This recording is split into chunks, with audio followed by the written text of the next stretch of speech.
Your vacation. Yo. Seems like a twist in Minneapolis rideshare agreement with Uber and Lyft. And seems like the council has been on it for a while before it hit media.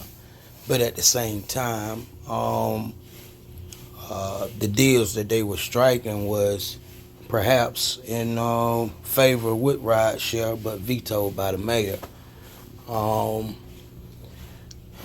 It seems like they mad and going back and forth. You know what I mean? But y'all check it out. Tell me what you think about it. Like, share, subscribe. Let's go. Now in that Minneapolis rideshare driver wage battle. But first, let's take a look at the timeline. So City Council passed the minimum wage ordinance for rideshare drivers on March 7th. It was vetoed by Mayor Jacob Fry on the 8th, and that veto was overridden on March 14th. Well, now it appears Council is reconsidering its own ordinance. Fox 9's Karen Scullen brings us up to speed now on this latest turn of events. Karen?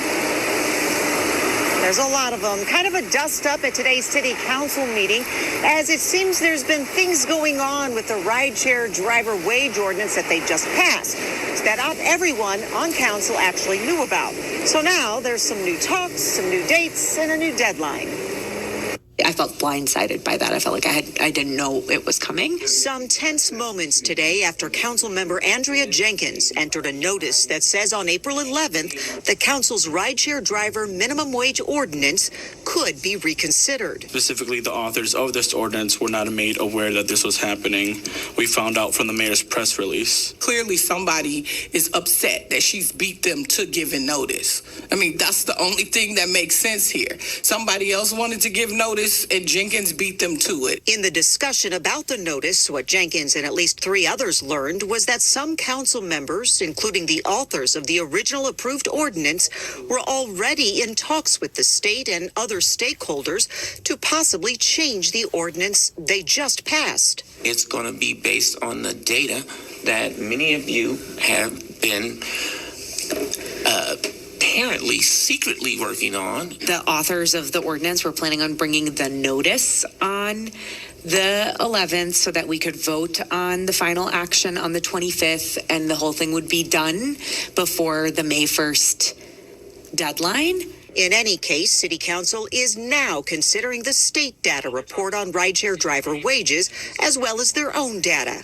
I asked why they just didn't wait for the state data to be released. We had been waiting on this data for quite some time. I had been asking folks from the state personally, and there was no clear answer as to what was going on. Council Vice President Chugtai says she has no regrets that Council didn't wait and passed the ordinance. To be clear, not a single one of us has any control over the actions of a multi-billion-dollar corporation.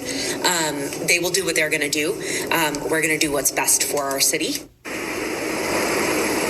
Now, that state data came out the day after the ordinance was passed, but really the most important thing to know is that the council members, it sounds like, are coming up with a new ordinance to replace the old ordinance, or at least portions of it, and then that could be ready to be voted on April the 25th, 5 days before the May 1st deadline, where Uber and Lyft says they'll pull out. A lot of moving parts here. Stay tuned. We're live in Minneapolis. Karen Scullen, Fox 9. Yeah. It's getting harder to keep track of that, Karen. Thank you so much. So, what we have just learned is that it could be voted on the 25th of April, and it could stay. But we know that the council has already been, like I said, in conjunction with Rideshare to fix this problem. I don't know, man. A lot of back and forth. But we shall see. Drop your comments in the bottom. This is Carolina. Till the next time. Peace out.